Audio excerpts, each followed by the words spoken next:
ओम नमो भगवते वासुदेवाय। ओम नमो भगवते वासुदेवाय। ओम नमो भगवते वासुदेवाय। हरे कृष्णा। सभी भक्तों को सादर प्रणाम। श्रीमद् भागवतम महापुराण सत्रों की इन श्रृंखला में आज सत्र 589 589 में सभी भक्तों का स्वागत है। हम सभी यहाँ पर श्रीमद् भागवतम महापुराण को अंतर्राष्ट्रीय कृष्ण भावनामृत संघ के संस्थापक आचार्य कृष्ण कृपामूर्ति श्री श्रीमद अभय चरणारविंद भक्ति वेदांत स्वामी श्रील प्रभुपाद की पुस्तक के माध्यम से भक्तों के संग श्रवण और पठन करने का प्रयास कर रहे हैं। जैसा कि सत्रों का प्रारूप है, वर्तमान विषय वस्तु का संक्षिप्त अवलोकन, तत्पश्चात मंगलाचरण और उसके बाद एक एक श्लोक का वाचन, अनुवाद, श्रवण और पठन करते हुए गुरु शिष्य परंपरा के विभिन्न आचार्यों द्वारा व्यक्त किए गए प्रासंगिक उद्धरणों के माध्यम से तात्पर्य को मनन करते हुए सत्र में आगे बढ़ने का प्रयास करेंगे। वर्तमान विषय वस्तु की बहुत ही संक्षिप्त पुनरावृत्ति के इस क्रम में यदि हम सभी को स्मरण हो तो स्कंद 11 अध्याय 2, जहां नव योगेंद्रों की महाराज निमि से भेंट विषय की हमने चर्चा की है। महाराज निमि द्वारा 9 प्रश्न पूछे गए हैं, जिसे ऋषभ देव के इन नव योगेंद्र पुत्रों द्वारा उत्तर के रूप में विस्तार से बताया गया है।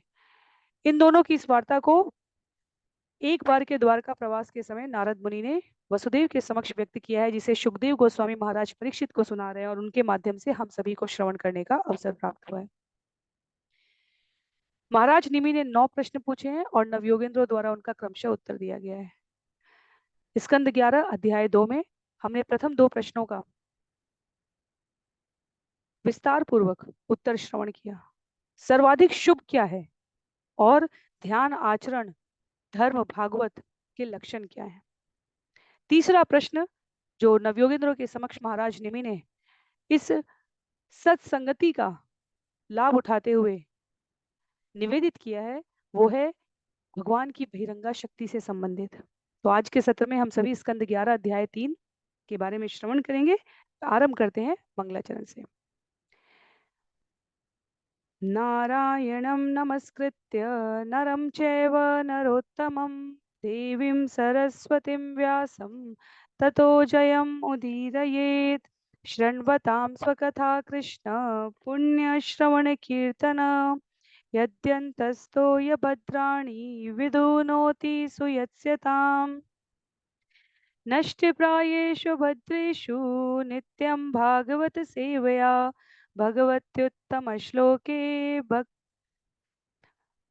भक्तिर्भवति नैष्ठिकी। ॐ अज्ञानतिमिरान्धस्य ज्ञानाञ्जनशलाकया चक्षुन्मीलितं येन तस्मै श्रीगुरुवे नमः। मूकं करोति वाचालं पङ्गुं लङ्घयते गिरिं यत्कृपातमहं वन्दे परमानन्दमाधवं। वाञ्छाकल्पतरुभ्यश्च कृपा सिन्धुभ्य एव च पतितानां पावनेभ्यो वैष्णवेभ्यो नमो नमः। जय श्री कृष्ण चैतन्य प्रभु नित्यानंद श्री अद्वैत गदाधर श्रीवासादि गौर भक्तवृंद। हरे कृष्ण कृष्ण कृष्ण हरे हरे, हरे राम राम राम हरे हरे। हरे कृष्ण कृष्ण कृष्ण हरे हरे, हरे राम राम राम हरे हरे। हरे कृष्ण कृष्ण कृष्ण हरे हरे, हरे राम राम राम हरे हरे। हरे कृष्णा। पुनः सभी भक्तों को सादर प्रणाम। सत्र 589 में हम सभी स्कंद 11 अध्याय 3 माया से मुक्ति इसके बारे में श्रवण करने जा रहे हैं। जिनके पास पुस्तक है, मेरा अनुरोध रहेगा कि आप सभी पुस्तक का प्रयोग करें। अन्य सभी की सुविधा के लिए मैं यहाँ स्क्रीन पर श्लोक प्रस्तुत करने का भी प्रयास करूंगी।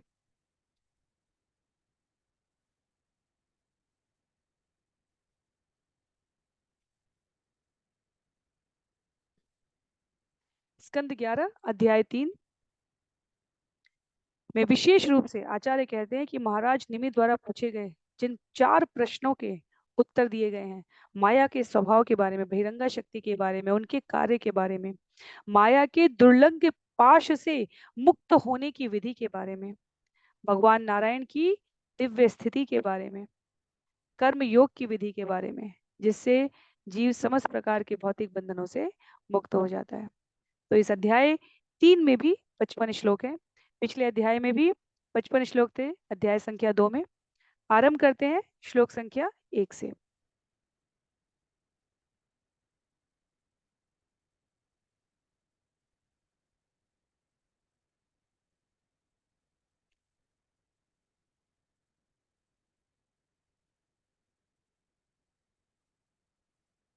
श्रीराजोवाच परस्य विष्णो ईशस्य मायिनामपि मोहिनीं मायां वेदितुमिच्छामि भगवन्ति ब्रुवन्तु न। राजा निमि ने कहा, अब हम भगवान विष्णु की उस माया के विषय में जानना चाहते हैं। किस माया के विषय में? उसका लक्षण बताते हुए कहते हैं, जो बड़े बड़े योगियों को भी मोह लेती है। हे प्रभुओं, कृपा करके हमें इस विषय में बतलाएं। तो यदि हम सभी को स्मरण हो तो तीसरा प्रश्न है बहिरंगा शक्ति के बारे में और ऋषभ देव के विभिन्न साधु सदृश पुत्रों से माया के बारे में, माया से अपने को मुक्त कैसे रखा जा सके इसके बारे में, भगवान के गुणों के बारे में, नारायण की दिव्य स्थिति के बारे में और मनुष्यों के लिए नियत कर्तव्यों के बारे में प्रश्न किया गया है। कहते हैं श्लोक संख्या 2 में, नानो तृप्येजुषन्युष्मत् वच हरि कथामृतम संसार ताप निस्तप्त मर्त्य तत्ताप भेषजम। यद्यपि मैं आपके द्वारा कही जा रही भगवान की महिमा का अमृत आस्वादन कर रहा हूँ, फिर भी मेरी प्यास शांत नहीं हुई।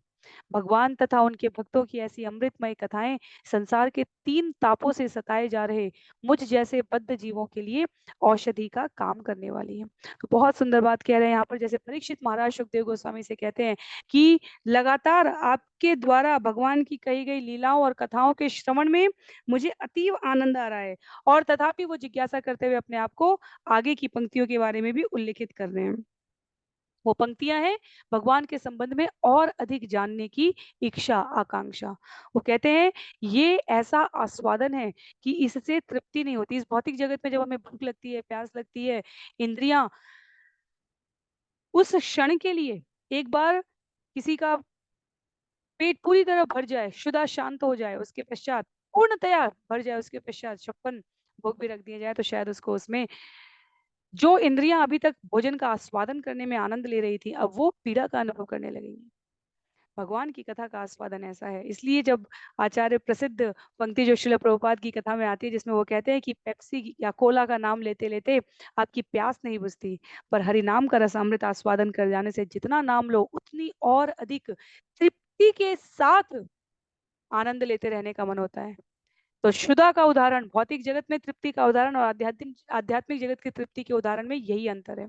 भौतिक जगत में इंद्रियां तत्क्षण के लिए संतुष्ट हुई और पुनः असंतुष्ट होकर हमको इस त्रय ताप में फंसा कर रखती है। आध्यात्मिक जगत में जीव तृप्त रहते हुए और अधिक रसास्वादन करते रहने में भी असंतुष्टि का अनुभव नहीं करता, और साथ ही साथ जितना वो आस्वादन करता जाता है उतना अपने आप को आनंद मग्न अनुभव करता है।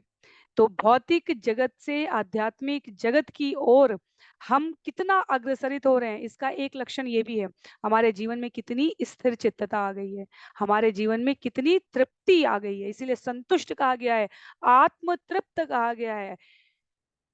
भक्त स्वभाव से अपने आप को भगवान की कथा में इतना संलग्न रखता है कि इस जगत के किसी भी अन्य प्रकार के आकर्षण उसको बांध नहीं पाते। तो राजा निमि योगियों से कहते हैं कि आप लोग भगवत प्रेम में लीन रहने वाले महान साधु पुरुष हैं। आप यदि माया के बारे में स्पष्ट रूप से व्यक्त करेंगे तो हम सभी कृष्ण भावनामृत के इस ज्ञान को और अधिक आसानी से समझ पाएंगे। तो तीसरे नव योगेंद्रों में जो तीसरे हैं, श्री अंतरिक्ष उवाच एभि भूतानि भूतात्मा महाभूते महाभुज ससर्जोच्च अवचान्यद्याद् स्वमात्रात्म प्रसिद्धये। श्री अंतरिक्ष ने कहा, हे महाबाहु राजा, भौतिक तत्वों को क्रियाशील बनाकर समस्त सृष्टि के आदि आत्मा ने उच्चतर तथा निम्नतर योनियों के जीवों को उत्पन्न किया है, जिससे ये बद्ध आत्माएं अपनी अपनी इच्छा अनुसार इंद्रिय तृप्ति अथवा चरम मोक्ष का अनुशीलन कर सके। भगवत गीता के पूरे एक अध्याय का सार इस एक श्लोक में यहाँ पर व्यक्त कर दिया गया है। तो नव योगेंद्रों में तृतीय, कवि के पश्चात युवी और हुई के पश्चात अंतरिक्ष मुनि यहाँ पर कह रहे हैं, क्या कह रहे हैं? भौतिक तत्वों को क्रियाशील बनाकर, कौन है वो? पंच महाभूत जिन्हें हम कहते हैं, जो 23 प्रकार के तत्व हम श्रवण करते हैं, 5 ज्ञानेंद्रिय, 5 कर्मेंद्रिय, हम उसमें मन बुद्धि अहंकार के बारे में श्रवण करते हैं, तन्मात्राओं के बारे में श्रवण करते हैं, और उसके पश्चात जब इन तत्वों के संयोजन पर महत तत्व भगवान की कृपा दृष्टि का प्रक्षेपण होता है, तब इस जगत में चर अचर की गतिशीलता और स्थिरता आ जाती है। ऐसे सब कुछ अचर में रहता है, पर कृपा दृष्टि के पश्चात भगवान निर्णय करते हैं कितना चर करना है और कितना अचर रहने देना है, कितना गतिशील करना है और कितना स्थिर रखे रहना है। इसलिए कहते हैं यहाँ पर अंतरिक्ष भौतिक तत्वों को क्रियाशील बनाकर फिर क्या करते हैं? समस्त सृष्टि के आदि आत्मा पूर्ण पुरुषोत्तम भगवान श्री कृष्ण क्या कर रहे हैं? उच्चतर तथा निम्नतर योनियों के जीवों को उत्पन्न करा रहे हैं। इसलिए भगवान को प्रथम सृष्टा कहा गया। ब्रह्मा जी द्वितीय सृष्टा है। ब्रह्मा जी ने स्वयं स्कंद 2 में इसको स्वीकार किया है, नारद मुनि के समक्ष व्यक्त करते हुए। उसके बाद कहा है बद्ध आत्माएं जो उच्चतर और निम्नतर योनियों में जीवों के रूप में उत्पन्न हुई हैं, वे अपनी अपनी इच्छा अनुसार इंद्रिय तृप्ति तथा अथवा चरम मोक्ष का अनुशीलन करती हैं। इसलिए हम उस त्रिकोण को समझते हैं जिसमें एक पर प्रकृति है, एक पर जीव है और एक पर स्वयं परमात्मा है। परमात्मा की कृपा से, उनकी महत कृपा दृष्टि से भौतिक तत्व क्रियाशील होते हैं। परमात्मा से अंशांशों के रूप में प्रकट हुई आत्माएं विभिन्न उच्चतर और निम्नतर योनियों में उत्पन्न होती हैं, और क्योंकि वो परमात्मा का अंश है तो वो अपने साथ स्वतंत्र इच्छा शक्ति लेकर आती हैं। इस स्वतंत्र इच्छा शक्ति का अर्थ यह है कि जीव अपनी इच्छा के अनुसार व्यवहार करने में स्वतंत्र है, और इस इच्छा के अनुसार व्यवहार करने के कारण या तो वो अपना जीवन इंद्रिय तृप्ति में, खाने सोने, इंद्रियों की संतुष्टि और भय से रक्षा करने में बिता दे, या मनुष्य जन्म का जो अन्य योनियों से भिन्न भेद है अर्थात अनुशीलन करना, विचार करना, चिंतन करना, इस जीवन को प्राप्त करने के हेतु उद्देश्य के बारे में चिंतन करते हुए प्रयास करना और इसके परिणाम स्वरूप चरम मोक्ष का अनुशीलन कर सके। तो भगवान के विस्तार स्वरूप जीव तत्व, शक्ति तत्व, शिव तत्व और विष्णु तत्व, ये भगवान का 4 विस्तार है। उसमें जीव तत्व में ये विभिन्न प्रकार की योनियां हैं, और क्योंकि जीव तत्व भगवान का विस्तार है इसलिए स्वतंत्र इच्छा शक्ति है। इच्छा शक्ति का प्रयोग या तो हम अपनी इंद्रियों को तृप्त करने में करें या चरम मोक्ष के अनुशीलन में करें। कर्म करने के पश्चात, कर्म करने के लिए हम स्वतंत्र हैं, कर्म करने के पश्चात उसके परिणाम से हम स्वतंत्र नहीं हैं। इसलिए जब वर्तमान में हमारे सुगत कर्मों का भी प्रतिकूल परिणाम प्राप्त होता है तब हमें स्मरण रखना चाहिए कि वर्तमान जीवन में हमें जो प्रारब्ध से मिला है वो हमारे पूर्ववर्ती कर्मों का परिणाम है, और वर्तमान जीवन में हम जो कर्म कर रहे हैं उससे हमारा भावी प्रारब्ध बन रहा है। और भगवान भक्तों को सतर्क करते हुए निर्देशित करते हैं, इसलिए अपने वर्तमान कर्मों को मुझे समर्पित कर दो, उसका फल, ताकि तुम्हारे अगले प्रारब्ध, क्योंकि प्रारब्ध बनेगा तो उसको भोगने के लिए हमें शरीर भी प्राप्त करना पड़ेगा, चाहे हम उच्च लोकों के प्राणी बन के निकले, चाहे निम्न कुल में जन्म लेना पड़े, नीचे अधोलोक में हमें जन्म लेना पड़े। तो इसलिए ये विविध योनियां, ये विविध प्रकार के ताप, ये विविध प्रकार के भवबंधन हमें भगवत कृपा से इच्छा अनुसार प्रयोग करने के लिए, प्रवृत्त होने या निवृत्त होने में हमारी इच्छा की प्रबलता के कारण प्राप्त होते हैं। या तो ताप प्राप्त होता है या प्रभु का प्रताप प्राप्त होता है। कहते हैं श्रीमद् भागवतम के वेद श्रुति स्कंद 10 अध्याय 87 श्लोक संख्या 2, जहां हमने 87वां अध्याय कितने महत्व का था, हमने विस्तार में उसको श्रवण किया था, वहां उल्लिखित है बुद्धेन्द्रिय मन प्राणान जनानां सृजत प्रभु मात्रार्थम च भवार्थम च आत्मने अकल्पनाय च। भगवान ने जीवों में बुद्धि, इंद्रियां, मन तथा प्राण उत्पन्न किए, जिससे वे इंद्रिय तृप्ति कर सकें, उच्चतर जन्म पाने के लिए यज्ञ कर सकें और अंततोगत्वा परमात्मा के लिए यज्ञ कर सकें। तो जो योग सीढ़ी है उसमें पहले मनुष्य और पशु का अंतर होता है सकाम कर्म करके। पशु हिंसक पशु है, मांसाहारी पशु है, तो वो शाकाहार का भोजन नहीं करेगा। शाकाहारी पशु है तो वो मांसाहार नहीं खाने जाता है। कितना स्पष्ट भेद है, अपनी वृत्ति के अनुसार कार्य करते हैं।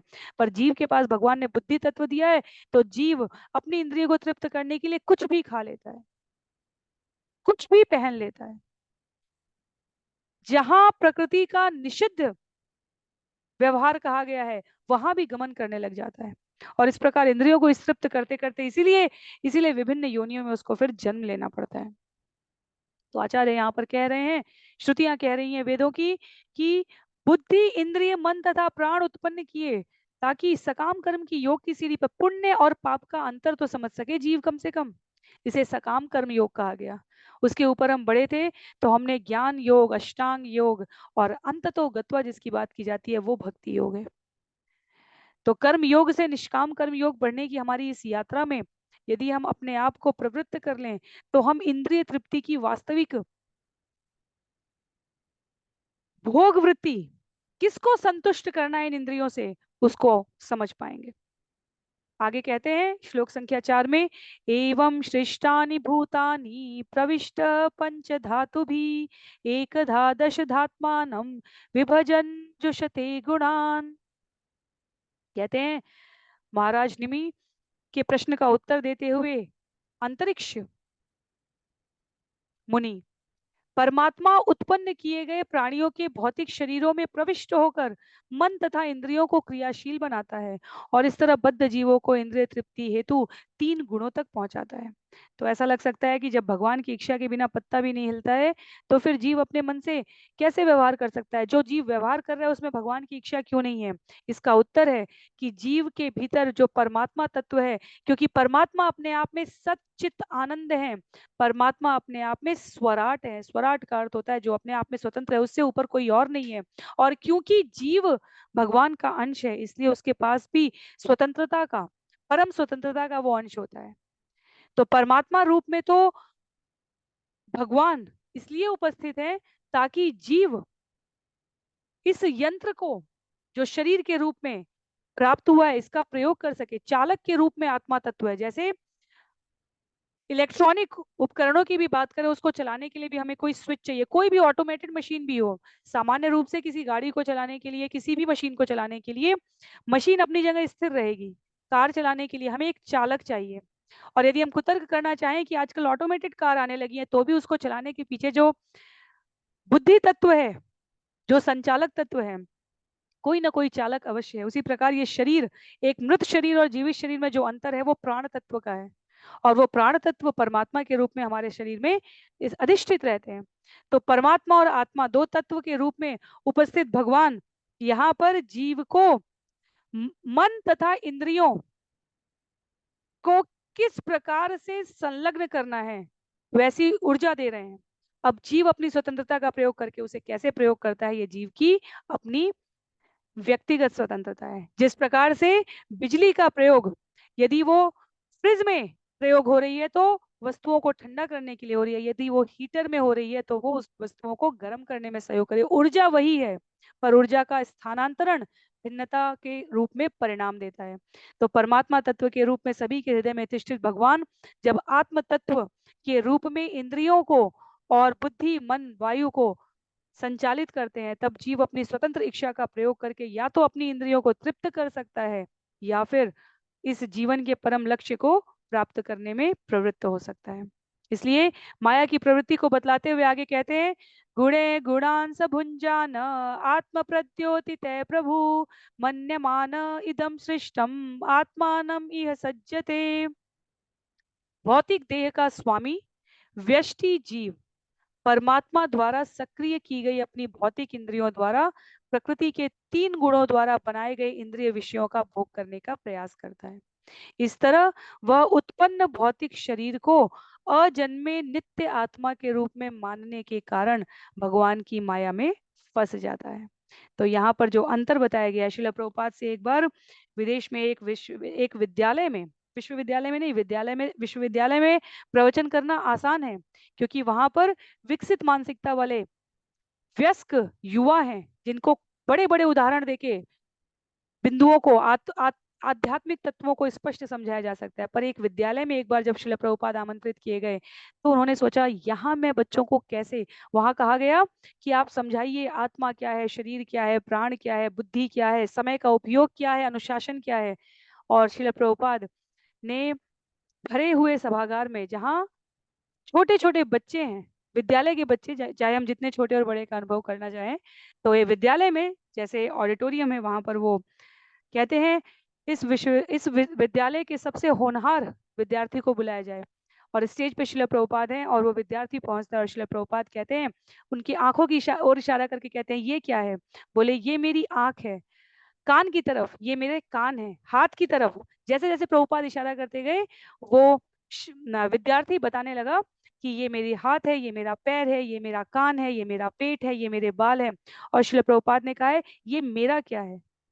तुम ये कान नहीं हो, हाथ नहीं हो, पैर नहीं हो, मुंह नहीं हो, नाक नहीं हो।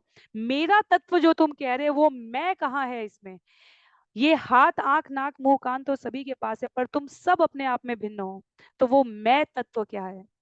और तब वो विद्यार्थी ने बाद में अपना अनुभव व्यक्त करते हुए कहा है, वो पूर्णकालिक इस्कॉन के भक्त बन गए हैं, साधक बन गए हैं। और वो कहते हैं कि ये प्रभुपाद की, जिसने ज्ञान को जितने स्पष्टता से समझा है, वो उसे उतने सरल शब्दों में व्यक्त कर सकता है। तो प्रभुपाद जो बड़े बड़े वैज्ञानिकों के साथ, इंजीनियरों के साथ, बड़े बड़े मेधा शक्ति में प्रवीण वयस्क व्यक्तियों के साथ संवाद में अपने आप को युक्त करते थे, वो एक विद्यालय में एक सामान्य से छात्र को, जिसने किसी शास्त्र का अध्ययन नहीं किया है, उसको आत्मा और शरीर का अंतर स्पष्ट कर दिया। ये आंख, नाक, कान, हाथ, मुंह, पैर, ये मैं तत्व नहीं है। एक मृत शरीर और जीवित शरीर का अंतर, वो आत्म तत्व, वो चेतना मैं है। इसलिए अब हम इस श्लोक को, जब हम इस श्लोक को इसी प्रकार से पढ़ेंगे, तो हमें लगेगा कि कितनी क्लिष्ट भाषा है। यहाँ श्लोक संख्या 5 में जब अंतरिक्ष कहते हैं, भौतिक देह का स्वामी व्यष्टि जीव परमात्मा द्वारा सक्रिय की गई अपनी भौतिक इंद्रियों द्वारा प्रकृति के 3 गुणों द्वारा बनाए गए इंद्रिय विषयों का भोग करने का प्रयास करता है। इस तरह वह उत्पन्न भौतिक शरीर को अजन्मे नित्य आत्मा के रूप में मानने के कारण भगवान की माया में फंस जाता है। तो ऐसे हमें लगेगा कि ये कौन सी अलंकारिक भाषा है। पर अब विषय की स्पष्टता इस उदाहरण के साथ करें और इन 2 पंक्तियों को समझने का प्रयास करें, तो विषय सरल हो जाएगा। क्या कहा जा रहा है? भौतिक देह का स्वामी व्यष्टि जीव, भगवान समष्टि कहे गए हैं, सब कुछ कहे गए हैं। व्यष्टि व्यक्तिगत होता है, परमात्मा का अंश व्यष्टि जीव है, हम सभी व्यक्तिगत रूप से हैं। वो क्या हो रहे हैं? हम भौतिक देह के स्वामी है। सब में जो आत्मा प्रवेश करती है, वो उस शरीर का स्वामी होती है। जैसे कि कार चलाने के लिए जो चालक है, कार जो चलाता है, कार उसकी हो रही है, उसके द्वारा नियंत्रित हो रही है। तो जो आत्मा तत्व है, उसको कहा जा रहा है व्यष्टि जीव। यहाँ पर उस आत्मा तत्व को कहा गया। परमात्मा द्वारा सक्रिय की गई अपनी भौतिक इंद्रियों द्वारा, सक्रिय कौन कर रहा है? कहाँ से आत्म तत्व को ऊर्जा प्राण मिल रही है? वो परमात्मा तत्व है। जैसे सूर्य और चंद्र के लिए भगवत गीता अध्याय 15 में कहा है भगवान ने, मुझसे ही सूर्य और चंद्र उद्भासित और प्रकाशित होते हैं। तो परमात्मा द्वारा सक्रिय की गई अपनी भौतिक इंद्रियों द्वारा, उसके पश्चात कौन सा तत्व आता है? प्रकृति के 3 गुणों द्वारा बनाए गए इंद्रिय विषय का भोग करने का। तो ये जो भौतिक देह का स्वामी व्यष्टि जीव है, परमात्मा द्वारा सक्रिय की गई सतोगुण, रजोगुण और तमोगुण की इंद्रिय विषयों का भोग करने का प्रयास करता है। इस प्रकृति में पहले से, जब जीव उत्पन्न हुआ है, ब्रह्मा जी ने नारद मुनि को स्कंद 2 में स्पष्ट किया है, उससे पहले ही प्रकृति के ये 3 गुण उपस्थित हो जाते हैं। मिथ्या अहंकार उपस्थित हो जाता है। अहंकार भी सतोगुण, रजोगुण और तमोगुण 3 भावों में व्यक्त होता है। तो इंद्रिय भोग करने का उदाहरण यदि हमें समझना है, तो जो आनंद एक सुसंस्कृत मनुष्य को चांदी के बर्तन में खाने में मिलता है, वही आनंद एक आदिवासी आदि मानव को पत्तल पे खाने में मिलेगा। और वही आनंद, आचार्य कहते हैं, सुनने में बहुत अप्रिय है, पर आचार्य कहते हैं वही आनंद सुअर को विष्ठा खाने में आता है।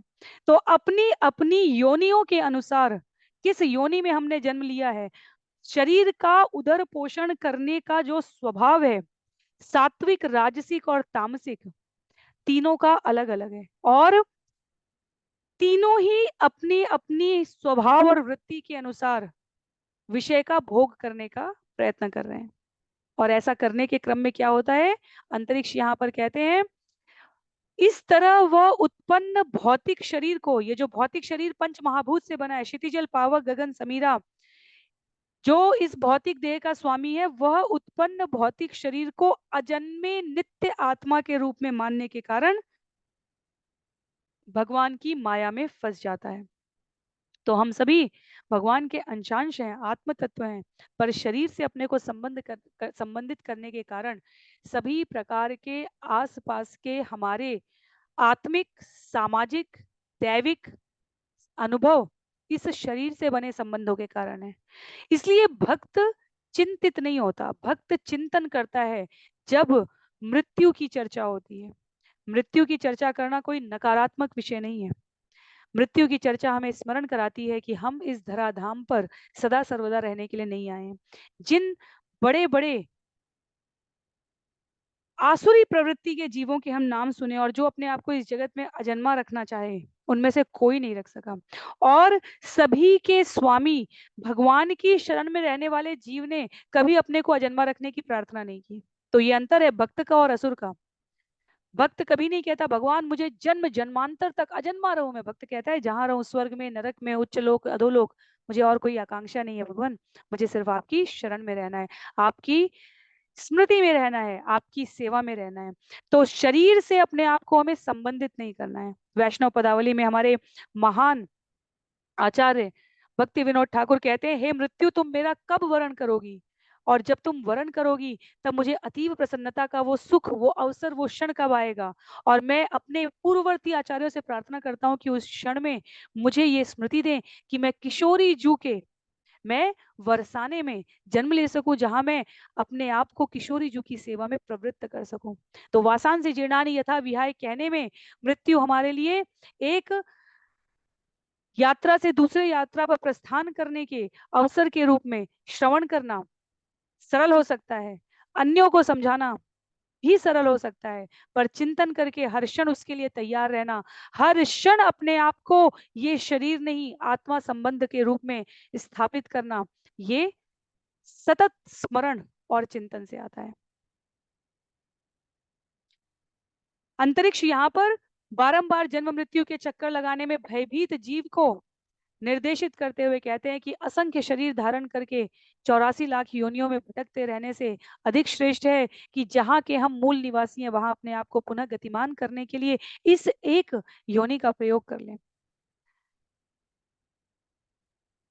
इसी श्रीमद् भागवतम में श्री जीव गोस्वामी स्कंद 9 अध्याय 4 श्लोक संख्या 68 में कहे गए उद्धरण की तात्पर्यपूर्ण व्याख्या व्यक्त करते हुए कहते हैं, साधवो हृदयम मह्यम साधु नाम हृदयम तो हम मदन्यत्ते न जानन्ति ना हम तेभ्यो मनागपि। यदि किसी को भी स्मरण हो तो आप कमेंट बॉक्स में लिख सकते हैं कि ये श्लोक, वास्तव में ये श्लोक श्रीमद् भागवतम के प्रसिद्धतम कुछ श्लोक हैं, करीब जैसे भगवत गीता के 108 श्लोक, 700 श्लोकों में 108 श्लोक प्रसिद्ध हैं। उन 108 श्लोकों में 28 श्लोक प्रसिद्ध कहे गए हैं। प्रसिद्ध का अर्थ है जिसमें पूरे भगवत गीता की शिक्षा का सार हो। उन 28 श्लोकों में 11 श्लोक कहे गए हैं, और 11 श्लोकों में जो 4 श्लोक जो पूरी भगवत गीता को, जिसे हम लोग चतुश्लोकीय गीता कहते हैं, जो स्कंद, जो अध्याय 10 श्लोक संख्या 8 से 11 जिसका प्रतिदिन हमें जाप करने का प्रयास करना चाहिए, स्नान करने के उपरांत, उठने के उपरांत, सोने से पहले, कभी भी पूरे 24 घंटे में एक बार, अहम सर्वस्व प्रभो मत्त सर्व प्रवर्तते इति मत्वा भजन्ते माम बुधा भाव समन्विता। भगवान बताते हैं मैं कौन हूँ, जीव को अपना संबंध स्मरण कराते हैं। उसके पश्चात अभिधेय, कैसे इस जीवन का प्रयोग करके मुझे साधने के लिए, प्राप्त करने के लिए तुम्हें प्रयास करना है, और उसके पश्चात प्रयोजन बतलाते हैं इन 4 श्लोकों में। कहते हैं तेषाम सतत युक्ता नाम भजताम प्रीति पूर्वकम, जो सदा नियमित निरंतर मेरा जाप कर रहा है, भजताम प्रीति पूर्वक, स्नेह के साथ मुझे स्मरण करता है, ददामि बुद्धि योगम तम, मैं उसे ऐसी बुद्धि देता हूँ जिससे वो मुझे प्राप्त कर सके। तो अभी हम लोग श्री हरिनाम चिंतामणि पुस्तक में अध्याय 4 में प्रथम नाम अपराध के बारे में श्रवण कर रहे हैं। वहां पर भी हरिदास ठाकुर चैतन्य महाप्रभु को उन्हीं के द्वारा कहे गए शब्दों को प्रस्तुत निवेदित करते हुए कहते हैं कि भक्त के भीतर अनेकों प्रकार के शुद्ध लक्षण होते हैं जिन्हें तटस्थ लक्षण कहा जाता है, जिसे हम भगवत गीता में भी श्रवण करते हैं, अध्याय 12 अध्याय 16 में अनेकों स्थान पर सूर्यदयी होना चाहिए, कृपालु होना चाहिए, गंभीर होना चाहिए, सहिष्णु होना चाहिए, निराभिमानी होना चाहिए, दूसरों का भला करने वाला चाहिए, मितभोजी होना चाहिए, मितभाषी होना चाहिए। कहा गया है षड दोष विकार से रहित होना चाहिए, काम क्रोध लोभ मद मोह मत्सर से। और उसके बाद हरिदास ठाकुर इन पूरी सूची को बताने के पश्चात कहते हैं ये सारे तटस्थ गुण हैं, ये तो भक्त में स्वाभाविक रूप से आ जाते हैं। एक गुण स्वरूप लक्षण का गुण है, एक गुण यदि जीवन में आ जाए तो जीव के भीतर सारे लक्षण आ जाते हैं। क्या है? कृष्ण शरणागति, भगवान श्री कृष्ण के चरणों में शरणागति। तो मैं कमेंट में प्रतीक्षा कर रही थी यदि किसी को स्मरण हो, स्कंद 9 में अध्याय 4 श्लोक संख्या 68 में ये श्लोक यदि मुझे सही से स्मरण है तो ये व्यक्त किया गया है जहां अम्बरीश महाराज का प्रसंग आता है।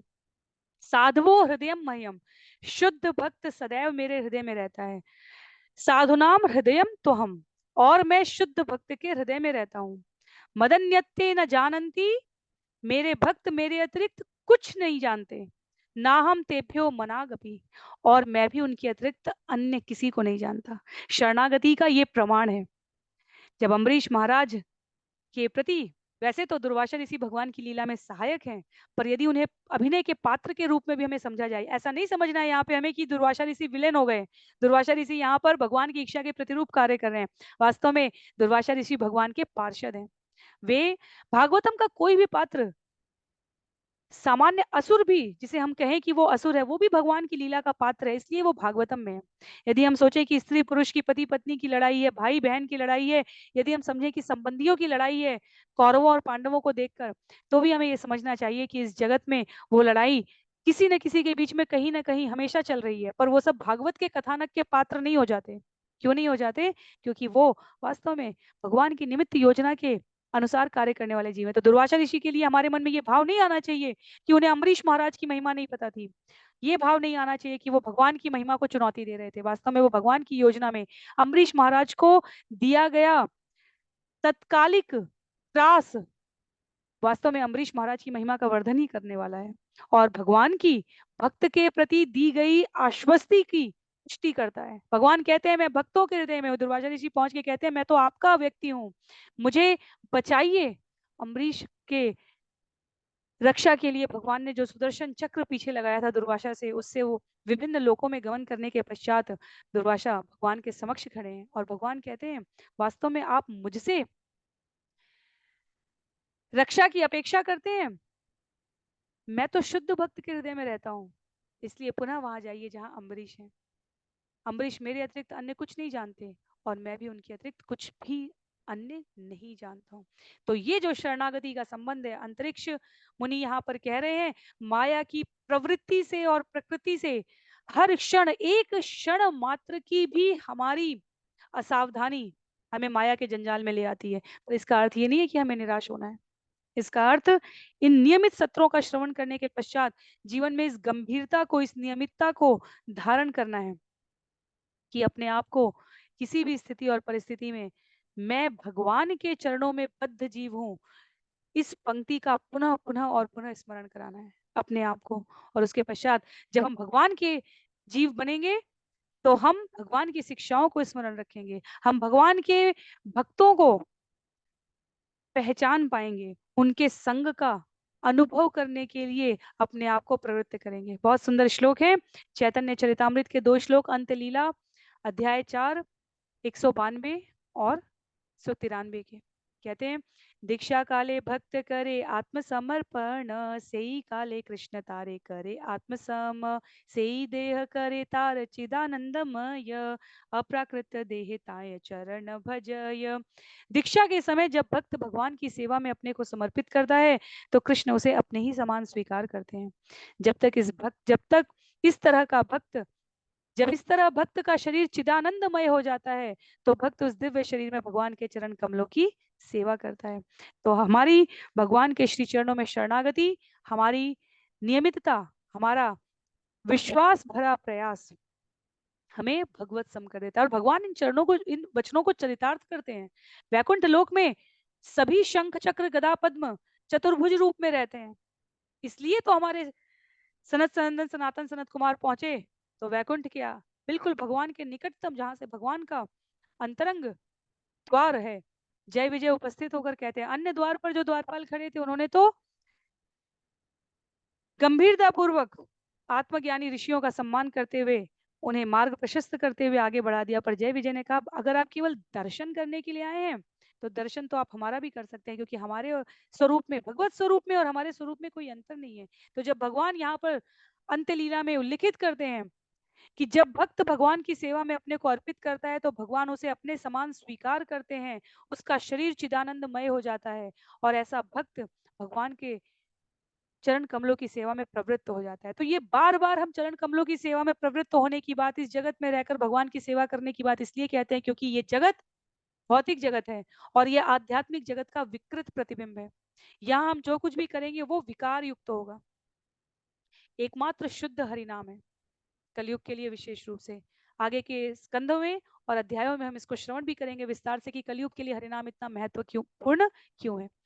पर यहाँ पर भगवान प्रमाणित करते हैं, आश्वस्त करते हैं जीव को कि भले शरीर से भौतिक जगत में हमने जन्म लिया हो अपनी किसी भी जन्म की इच्छा के कारण, पर ये ज्ञान होते ही, ये भगवान के साथ संबंध का भान होते ही हमें अपने आप को अपने हर क्षण का सर्वाधिक सदुपयोग करने में व्यक्त करना चाहिए। श्लोक संख्या 6 में कहते हैं, कर्माणि कर्म भी कुर्वन् सनिमित्तानि देहभृत् तत्तत् कर्म फलं गृह्णन् भ्रमति इह सुखोत्तरम्।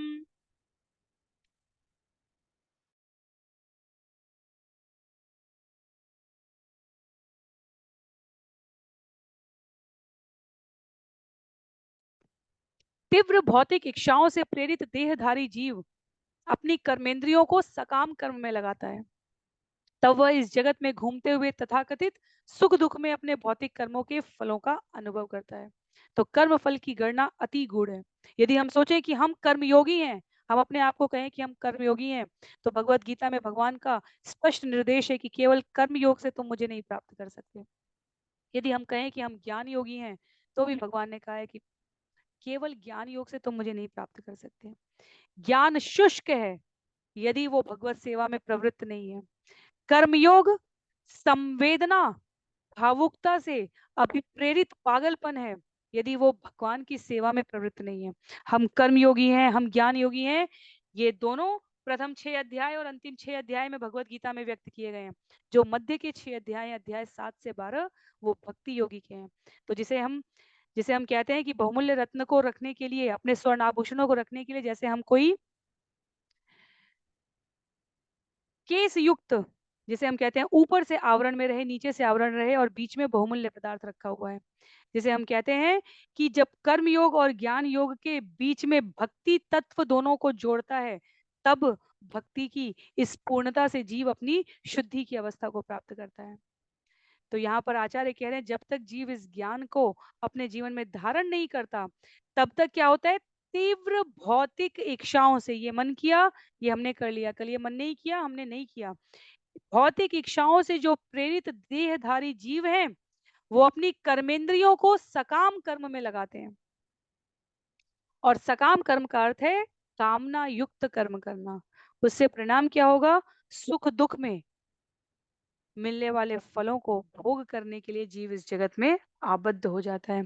इसलिए कहा जाता है भक्त पाप और पुण्य दोनों से परे काम करता है। इसका अर्थ ये नहीं कि भक्त परमार्थ नहीं करता,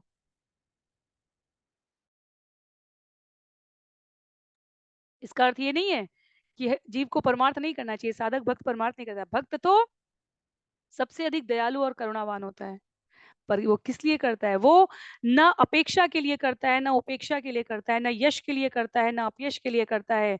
वशिष्ठ मुनि के शब्दों में ये सब प्रारब्ध से पहले से निर्धारित किए गए हैं। जीव कर्म करता है केवल भगवान की प्रसन्नता के लिए। और कैसे पता चले कि भगवान की प्रसन्नता किस कर्म में है, तो उसके लिए कहा गया शास्त्र के वचन का पालन करना। जो शास्त्र में निषिद्ध है उसे पाप कहा गया है। जब वो पाप हमारे कर्म में आता है तो वो अपराध बन जाता है। और आचार्य कहते हैं शास्त्र के वचन को गुरु के मार्गदर्शन में भक्तों के संग पालन करने का अभ्यास करना, ये साधक की अपनी भक्ति मार्ग में प्रवृत्त होने की वृत्ति होनी चाहिए। तो कर्म यदि हम भूखे को भोजन करा रहे हैं तो इसलिए नहीं कि हमें कभी भोजन की कमी ना हो, वस्त्र दान कर रहे हैं तो इसलिए नहीं कि हमें कभी कपड़ों की कमी ना हो। ये तो निश्चित रूप से मिलने वाला परिणाम है, पर ये परिणाम भोगने के लिए तो फिर हमें इसी जगत में आना पड़ेगा, इन्हीं 14 लोकों में आना पड़ेगा। ये विचार हमें स्मरण रहना चाहिए। त्वरित लाभ और दीर्घ लाभ में ये अंतर है। इसलिए जब भगवत गीता में अर्जुन पूछते हैं भगवान से कि अल्प काल तक जो योगी रहा है, भक्त रहा है, उसकी क्या गति होती है, और जो दीर्घ काल तक योगी रहकर अपने मार्ग से भटक जाए उसकी क्या गति होती है, तो भगवान बताते हैं वहां पर अर्जुन को, जो अल्प समय तक योगी रहता है, भक्ति योग की साधना करता है और फिर बाद में किसी भी कारण से उसका मन भटक गया, वो अगले जन्म में अत्यधिक समृद्ध परिवार में जन्म लेगा, बहुत धनवान होगा, जिसका बहुत सामर्थ्य होगी, जिसके पास बहुत अधिक ऐश्वर्य होंगे, भगवान के षड ऐश्वर्यों में से। जो अल्पकाल का योगी होता है वो ऐसे समृद्ध परिवार में जन्म लेता है। जो दीर्घ काल तक योगी रहने के पश्चात किसी कारणवश अपनी भक्ति साधना से च्युत हो जाता है, आचार्य कहते हैं वो किसी वैष्णव परिवार में जन्म लेता है। तो अल्पकाल की साधना का परिणाम जगत का ऐश्वर्य है, दीर्घ काल की साधना का परिणाम भक्त होता है, क्योंकि भगवान की भक्ति सस्ती नहीं है। भगवान सहज अवश्य उपलब्ध होते हैं, पर भगवान सस्ते नहीं है।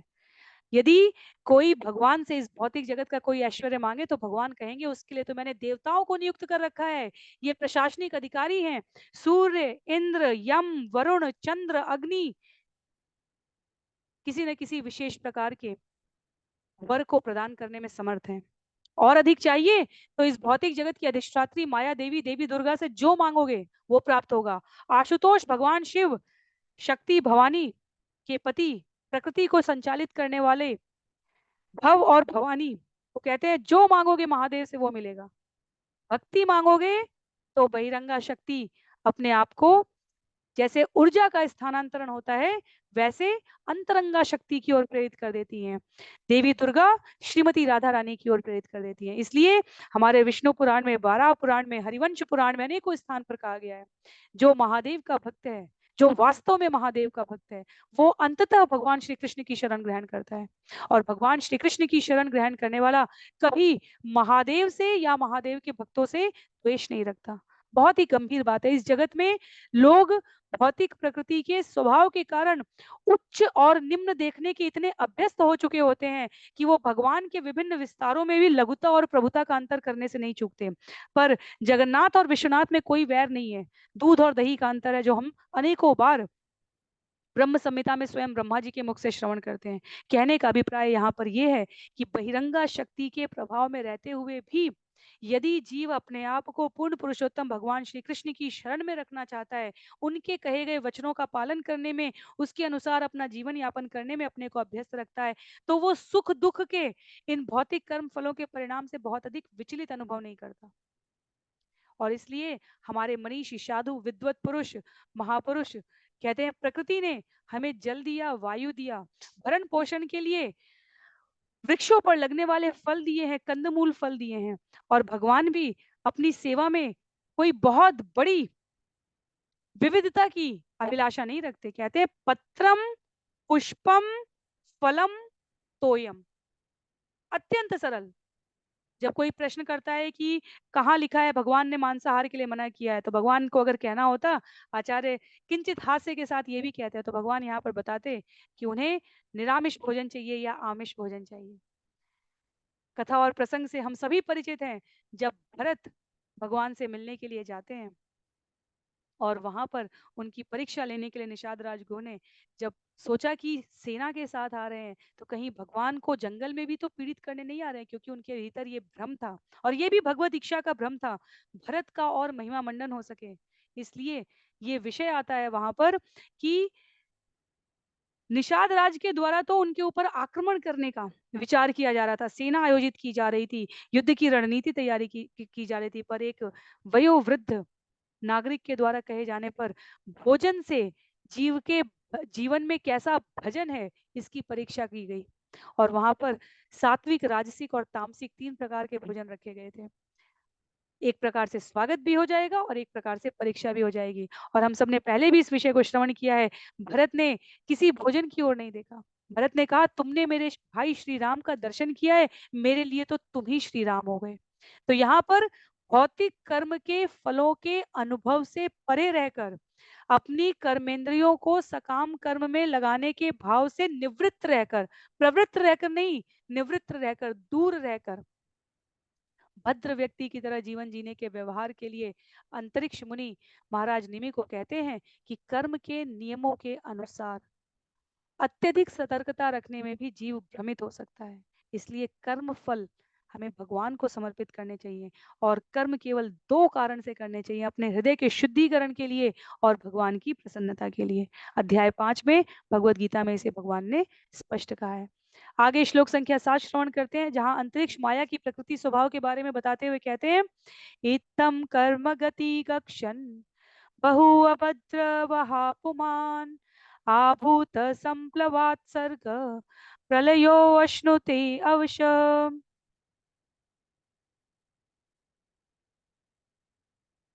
इस तरह बद्ध जीव को बारंबार जन्म मृत्यु अनुभव करने के लिए बाध्य किया जाता है।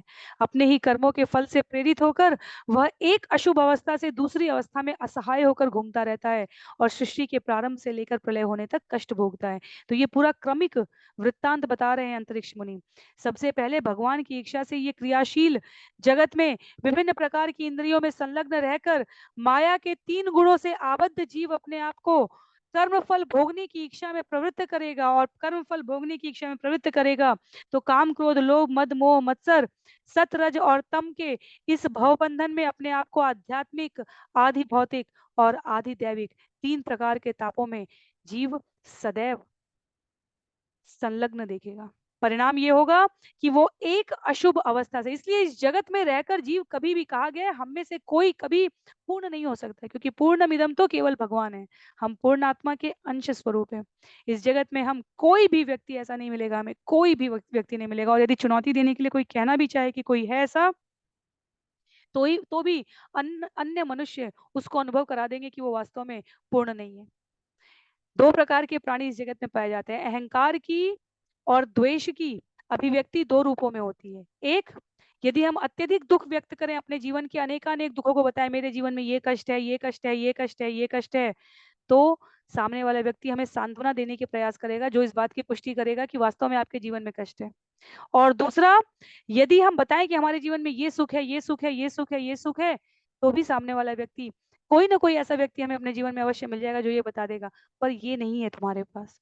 तो दोनों ही स्थितियों में इस जगत में हम एक अशुभ अवस्था से दूसरी अशुभ अवस्था में गमन कर रहे होते हैं। इसलिए भगवान ने हमें जो संसाधन दिए हैं, भगवान ने हमें जो अवसर दिए हैं, सबसे उचित अवसर ये क्षण है जिसमें हम अपने आप को भगवान की स्मृति में अनुरक्त रख सकें, और ये सतत स्मृति हमें एक अशुभ अवस्था से दूसरी अशुभ अवस्था में जाने से बचा ले जाएगी। अन्यथा जीव सृष्टि के आरंभ से लेकर प्रलय तक कष्ट भोगता है। और इसकी पुष्टि कैसे होती है, स्कंद 12 में इसकी पुष्टि होगी जब हम आगे श्रवण करेंगे। तो भगवान उपस्थित होते हैं अपने आप को अंतिम प्रयास तक संलग्न करने के लिए, प्रस्तुत करने के लिए, कि जीव उनकी शरण ग्रहण कर ले। इसलिए जब कोई जीव, हमारे सनातन में इसका नियम है, जब कोई जीव शरीर छोड़ चुका होता है और उसके उस मृत शरीर को अन्य लेकर अंतिम संस्कार के लिए जाते हैं, तो ये परंपरा बना दी गई है कि वो भगवान का नाम ले लें। तो भगवान एक मृत शरीर से भी जीव को प्रेरणा दे रहे हैं, निर्देश दे रहे हैं कि हम किस प्रकार ये स्मरण रखें कि ये गति, ये स्थिति, ये काल की बंधन युक्त अंतिम अवस्था हर किसी को प्राप्त होनी है। इसके बारे में या तो हम चिंतित हो लें, माइकल जैक्सन की तरह 15 डॉक्टरों की टीम लेकर कहें कि ऐसा कोई रोग नहीं हो सकता, मुझे ऐसा कोई अवसर नहीं आ सकता मेरे जीवन में जब ये डॉक्टरों की टीम मुझे न बचा ले। और हम विकिपीडिया पर जाके देख ले, 15 डॉक्टरों की टीम साथ में लेकर चलने वाला व्यक्ति 50 वर्ष तक जीवित नहीं रह पाया। अंतिम समय में उसके अंग ने कार्य करना बंद कर दिया है। तो ये कोई चुनौती, ये कोई उपहास नहीं है माइकल जैक्सन का। ये कहने का अभिप्राय ये है कि एक प्रकार से पूरे विश्व में प्रसिद्धतम, अपने क्षेत्र के प्रसिद्धतम व्यक्ति के रूप में भगवान की सत्ता को चुनौती देना कोई बहुत बुद्धिमत्तापूर्ण कार्य नहीं है। ये व्यवस्था, जैसे कंप्यूटर के प्रोग्राम जिस प्रकार से, जिस भाषा में, जिस नियम के अनुसार लिखकर संचालित किए जाते हैं, सॉफ्टवेयर उसी प्रकार से कार्य करेगा। प्रकृति ने ये जो व्यवस्था इस जगत में की है, भगवान ने ये जो मर्त्य लोक बनाया है, इसकी प्रोग्रामिंग ही ऐसी है कि जो आया है उसे जाना पड़ेगा। पर जाने की गति हम निर्धारित कर सकते हैं, हम किस गति को प्राप्त होना चाहते हैं। ये भगवान के परमात्म तत्व के अंश के रूप में उपस्थित आत्मा के मार्गदर्शन से इतनी हमें स्वतंत्रता प्राप्त है कि हम अपनी जाने की गति अवश्य निर्धारित कर सकते हैं। पूरे जीवन का ज्ञान, पूरे जीवन के कर्म का परिणाम ये होना चाहिए कि हम भगवान से इतनी तो व्यवस्था के लिए प्रार्थना कर सके कि भगवान अब इस जीवन के पश्चात हमारी क्या आकांक्षा। इसलिए कहा गया आकांक्षा, काम, कामना। कामना कोई नकारात्मक शब्द नहीं था, लेकिन क्योंकि कामना हम सदैव भौतिक जगत के काम के रूप में प्रयोग करते रहे तो वो नकारात्मक होता गया। कामना जीव की केवल एक ही होनी चाहिए, भगवान एक ऐसा विग्रह होना चाहिए हमारे जीवन में जिसकी यदि हम आंख बंद करें तो उस क्षण में भगवान का वो विग्रह, वो स्वरूप हमारे आंखों के पटल पर स्मरण आ जाए, ताकि यदि मृत्यु से पहले हमें एक क्षण भी स्मरण की काल स्वतंत्रता दे तो हम उस स्वरूप को धारण कर सके। भगवत गीता अध्याय 8 श्लोक संख्या 5 से 15 के बारे में मृत्यु की तैयारी कैसी करें भगवत गीता में ये बतलाते हैं भगवान। भगवत गीता के माध्यम से सभी को बतलाते हैं। तो ब्रह्मांड के गहनतम अंधकार में गिरना नहीं है हमें, इन शिक्षाओं का, इन पंक्तियों का आश्रय लेकर हमें उस मार्ग पर अपने आप को अनुशासन पूर्ण तरीके से प्रवृत्त करना है जो इन भौतिक तत्वों के संघार से हमें हमें दूर रख सके। श्लोक संख्या 8 में कहते हैं धातु उपप्लवे आसन्ने व्यक्तम द्रव्य गुणात्मकम अनादि निधन कालो यव्यक्तायापकर्षति। जब भौतिक तत्वों का संहार सन्निकट होता है तो काल रूप में भगवान स्थूल या सूक्ष्म गुणों वाले व्यक्त जगत को समेट लेते हैं और सारा ब्रह्मांड अव्यक्त रूप में लुप्त हो जाता है। इसलिए कहा गया भ्रिकुटी मात्र से श्वास प्रति श्वास में महाविष्णु ब्रह्मांडों का सृजन और संहार कर रहे हैं। जैसे इसी जगत में, इस वायुमंडल में जो हमारे आसपास है, वर्तमान जीव विज्ञान कहता है, बायोलॉजी बताती है कि कुछ कीट, कुछ ऐसे आंखों से ना दिखने वाले सूक्ष्म जीव हैं जो मिनटों के लिए जीवित रहते हैं, कुछ हैं जो घंटों के लिए जीवित रहते हैं, कुछ हैं जिनकी मृत्यु दिनों में हो जाती है, और कुछ हैं जो सप्ताह, महीने और वर्षों तक जीवित रहते हैं। उनके लिए मनुष्य की स्थिति, जैसे मनुष्य हम सबके लिए ब्रह्मा जी की स्थिति होगी, हमें लगता है ब्रह्मा जी तो कभी बदलते ही नहीं है, इंद्र तो कभी बदलते ही नहीं है, वैसे ही उन कीट पतंगों के लिए हमारी स्थिति होती है। जैसे वर्षा ऋतु में प्रकाश के समीप आने वाले छोटे छोटे कीट पतंग होते हैं, वो कुछ घंटों के लिए जीवित रहते हैं। जैसे ही सूर्य का उदय हुआ, जैसे ही वर्षा समाप्त हुई, जैसे ही दिन का प्रकाश हुआ, वो कीट हमें मरे हुए मिलते हैं, फिर हमें सफाई करनी पड़ती है। वैसे ही हमारी स्थिति है इस जगत में। तो कुछ जीव योनियों में कुछ मिनट, घंटे, दिन, सप्ताह, महीनों के हैं, कुछ जीव वर्षों के लिए हैं, दशकों के लिए हम कह सकते हैं, कुछ जीव वास्तव में शताब्दियों के लिए भी हैं। कछुए की आयु 100, 150, 200, 300 वर्ष कही जाती है। कछुए के बारे में विभिन्न प्रसिद्ध स्थानों पर यदि हम जाएं देश विदेश में तो बताया जाएगा ये कछुआ 300 साल पुराना है, ये कछुआ 250 साल पुराना है। और इसी प्रकार से जीवों को उत्पन्न करने की भी अलग अलग योनियों में अलग अलग प्रवृत्ति बताई गई है। जैसे एक शेरनी 2 वर्ष में, हथनी 2 वर्ष में, करीब पौने 2 वर्ष में एक शिशु को जन्म देती है। सामान्य रूप से मनुष्य माताएं 9 महीने में, 10 महीने में जन्म देती हैं। एक कुतिया प्रत्येक 6 महीने पर कई अन्य अपने ही जैसे प्राणियों को जन्म दे सकती है। और इस प्रकार से भोगने की प्रवृत्ति भी, मनुष्य किसी भी चीज में सर्वश्रेष्ठ नहीं हो सकता, सबसे अधिक खाने में सर्वश्रेष्ठ नहीं हो सकता। हाथी एक दिन में कुंतल भोजन कर जाता है। सूंघने में हम श्रेष्ठ नहीं हो सकते, सुनने में हम श्रेष्ठ नहीं हो सकते, देखने में हम श्रेष्ठ नहीं हो सकते, पर अन्य सभी योनियों से मनुष्य को श्रेष्ठ कहा गया है बुद्धि तत्व में, चिंतन करने के तत्व में, कहाँ से आए हैं और कहाँ जाना है इस पर विचार करने के लिए। इसलिए जब यहाँ पर अंतरिक्ष मुनि कह रहे हैं कि काल के प्रभाव से, भगवान कहते हैं भगवत गीता अध्याय 10 में कि विभिन्न काल मैं हूँ, समय मैं हूँ, जो अभय भी मैं हूँ और अभय भी मैं हूँ। तो स्थूल और सूक्ष्म गुणों को भगवान व्यक्त करते हैं और समेट लेते हैं। क्षण भर में भगवान की सृष्टि, निर्माण और संहार करने की प्रक्रिया इतनी त्वरित है, हमें वो वर्षों युगों में लगती है, पर भगवान के लिए वो एक अल्प काल की, भगवान के समक्ष तो वास्तव में काल की गणना भी नहीं है, पर यदि हमें समझना हो तो भगवान के लिए वो निमिष मात्र कही गई है। पलक झपकने मात्र से सृष्टि का सृजन और संहार हो रहा है, और इतने समय काल में जीव कितने प्रकार के भव बंधनों में अपने आप को बांट लेता है, कितने प्रकार के भव बंधनों में। और उसके पश्चात भी माया का प्रभाव ऐसा है कि जीवन भर जिससे द्वेष करेगा, जीवन भर जिसकी प्रशंसा करेगा, दोनों ही स्थितियों में उस व्यक्ति के होने और न होने के पश्चात भी व्यक्ति इतना स्वार्थी होता है कि अपना स्वयं का जीवन नहीं समाप्त कर देता है। ये कुप्रथा के रूप में हमारे समाज में व्यक्त किया गया था। जब धृतराष्ट्र के पीछे गांधारी ने शरीर त्यागा था तो वो उनकी स्वेच्छा कही गई थी, बाद में इसे कुप्रथा के रूप में परिवर्तित कर दिया गया। कहने का आशय ये है कि जीवन भर हम जिससे द्वेष करेंगे इस जगत में रहते हुए भी, उसकी मृत्यु भी हमें पीड़ित कर सकती है, पर उससे हमारा जीवन समाप्त नहीं होगा यदि हमारे समय काल की अवधि पूरी नहीं हुई है।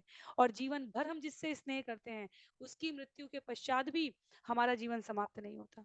हर व्यक्ति आत्मा के रूप में अपनी यात्रा पर है, और यदि हम वास्तव में किसी को सबसे मूल्यवान उपहार दे सकते हैं तो वो इस आत्म तत्व की दृष्टि, अवलोकन करने की बुद्धि विकसित करने का सामर्थ्य दे सकते हैं। इसलिए हमारे षोडश संस्कारों में आता है, माता पिता बनने का अधिकार गृहस्थ धर्म में तब कहा गया जब हम जीव को उसके मूल स्वरूप के बारे में, भगवत संबंध के बारे में जागृत कर सकें। और एक बार जागृत होने के पश्चात जीव कैसा व्यवहार कर रहा है हमें उसे नियंत्रित नहीं करना चाहिए, हमें उसे नियमित करना चाहिए। माता पिता के रूप में, गुरु के रूप में या स्वामी के रूप में अनुशासनात्मक कार्यवाही करने का हमें अधिकार है, ये हमारा उत्तरदायित्व है। पर ये स्वयं के क्रोध का और अहंकार का पूरक नहीं होना चाहिए, ये उत्तरदायित्व से युक्त होना चाहिए। तो जीव को उसकी गति के बारे में निर्देश देने के लिए, ये इन संस्कारों के माध्यम से इस जन्म मृत्यु के बंधन से मुक्त करने के लिए शास्त्रों में वर्णन किया गया है। आगे अंतरिक्ष मुनि श्लोक संख्या 9 में कहते हैं, जो संभवतः आज के सत्र के लिए अंतिम श्लोक रहेगा। शतवर्षा ह्यनावृष्टि भविष्यत् तुल्य बड़ा भुवि तत्कालोपचितोष्णार्को लोकान् सृन् प्रतपिष्यति। ज्यो ज्यो विश्व का संहार निकट आता जाता है, पृथ्वी पर 100 वर्षों का भयंकर सूखा पड़ता है। सूर्य की गर्मी उष्णता क्रमशः 100 वर्षों तक बढ़ती जाती है, और इसकी प्रज्वलित गर्मी तीनों लोगों को व्यग्र करने लगती है। इसीलिए जो प्रलय काल का उल्लेख है, हम मनुष्य के द्वारा किए गए पुरातत्व विभाग के अनेकानेक अन्वेषणों से इतना तो अनुमान लगा पाते हैं कि सभ्यताएं जो हजारों वर्ष पहले कहीं कहीं इस धराधाम पर नष्ट हुई हैं, या तो वो बाढ़ से हुई हैं, महामारी से हुई हैं, या वो भयंकर अग्नि के ताप से हुई हैं। जब हम कहते हैं कि मोहनजोदड़ो की सभ्यता कैसे गई, हड़प्पा की संस्कृति कैसे गई, तो हम कहते हैं एक भयंकर बाढ़ आई है। जब ईरान की मेसोपोटामिया सभ्यता की हम बात करते हैं तो हम कहते हैं कि वहां पर सूखा पड़ा था। तो वास्तव में आचार्य ये ज्ञान का स्रोत सनातन धर्म यहाँ पर स्पष्ट कर रहा है, जैसे जैसे विश्व का संहार निकट आता जाता है, पृथ्वी पर वर्षों का भयंकर सूखा पड़ता है। और वास्तव में जिस राज्य का राजा शास्त्रोचित कर्म नहीं करता, उस राज्य की प्रजा बेहाल हो जाती है। इसलिए बीच बीच में जब सूखा पड़ता था तो राजाओं द्वारा यज्ञ करने की प्रथा की गई थी, क्योंकि राजाओं को उनके पुरोहितों द्वारा ये निर्देश दिया जाता था, संभवतः आपके आचरण में कहीं कोई त्रुटि हो गई है। क्योंकि राजा, भगवान कहते हैं मनुष्यों में मैं राजा हूँ, अध्याय 10 में। तो राजा का कार्य है कि वो पुत्रवत प्रजा का संचालन करें। तो ये प्रलय काल की अवस्था और व्यवस्था आप सभी अ, इसी श्रीमद् भागवतम के इन सत्रों के माध्यम से श्रील प्रभुपाद द्वारा वर्णित प्रलय का, जहां मार्कंडेय ऋषि ने इच्छा की है भगवान मुझे प्रलय का एक एक एक अंश मात्र भी दर्शन करा दें, और मार्कंडेय ऋषि की बुद्धि इतनी चकरा गई है उस प्रलय का वर्णन सुनकर कि वो कहते हैं भगवान अब इस माया को मुझसे हर लें। ये सारा वृत्तांत और वर्णन क्यों किया जा रहा है? ये माया की बहिरंगा शक्ति की प्रकृति के रूप में जो इस जगत में व्याप्तता है वो प्रस्तुत करने के लिए किया जा रहा है। जो कुछ भी हम इतना शाश्वत समझते हैं, इस आचार्य कहते हैं टेम्पररी वर्ल्ड में हम परमानेंट सोल्यूशन ढूंढ रहे हैं, इस नश्वर जगत में हम शाश्वत समाधान ढूंढ रहे हैं। हम ज्यादा से ज्यादा बुरे और बहुत बुरे में अंतर कर सकते हैं इस जगत में। सर्वश्रेष्ठ तो केवल भगवान की शरणागति में रहकर कार्य करना ही कहा गया है। इसके अतिरिक्त हम इस भौतिक जगत के जिस भी साधन का प्रयोग करेंगे, इस विद्यालय का चुनाव करें या उस विद्यालय का चुनाव करें, इस व्यवसाय को चुने या उस व्यवसाय को चुने, इस स्थान पर रहें या उस स्थान पर रहें, इससे विवाह करें या इससे दूरी बनाकर रखें, ये सारे चुनाव बुरे और बहुत बुरे अनुभव में अंतर करता है केवल। क्योंकि जगत अपने आप में क्या है? अशाश्वतम और दुखालयम। भगवत गीता में भगवान ने कहा है अशाश्वतम है। अशाश्वत जगत में हमें सब कुछ स्थायी समाधान चाहिए होता है। ऐसा कर लें तो ऐसा हो जाएगा, वैसा कर लें तो वो हो जाएगा।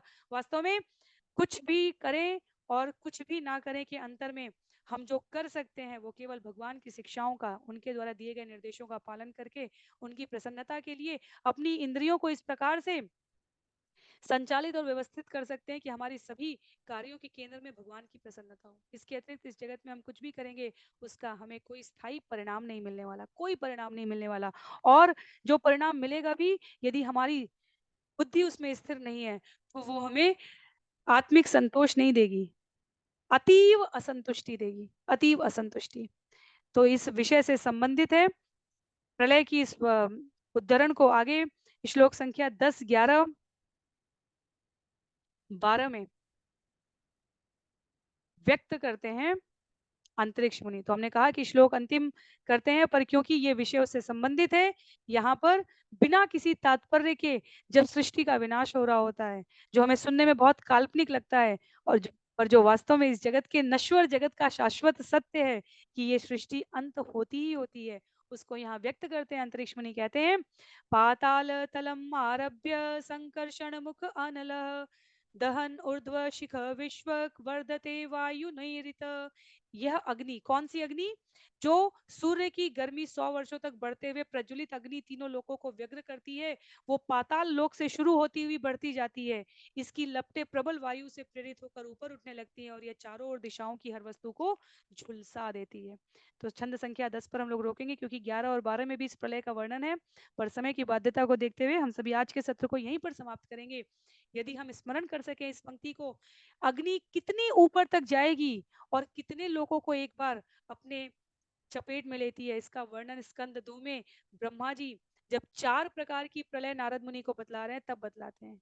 आंशिक प्रलय कई बार केवल धराधाम को नष्ट करती है, नीचे के लोग और ऊंचे उच्च लोग बचे रह जाते हैं। कई बार कुछ उच्च लोगों तक को त्रास देती है, उसमें तपड़ लोग और महर लोग बचे रह जाते हैं।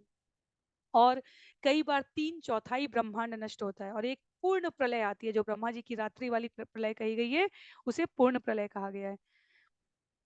तो इन विभिन्न प्रकारों को भी हम आगे श्रवण करेंगे। आज के लिए सत्र को यहीं पर समाप्त करते हैं।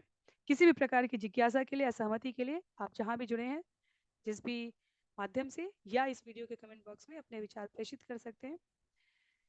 श्रील प्रभुपाद की जय, श्रील गुरुदेव की जय, अनंत कोटि वैष्णव वृंद की जय, श्रीमद् भागवतम महापुराण की जय। हरे कृष्ण।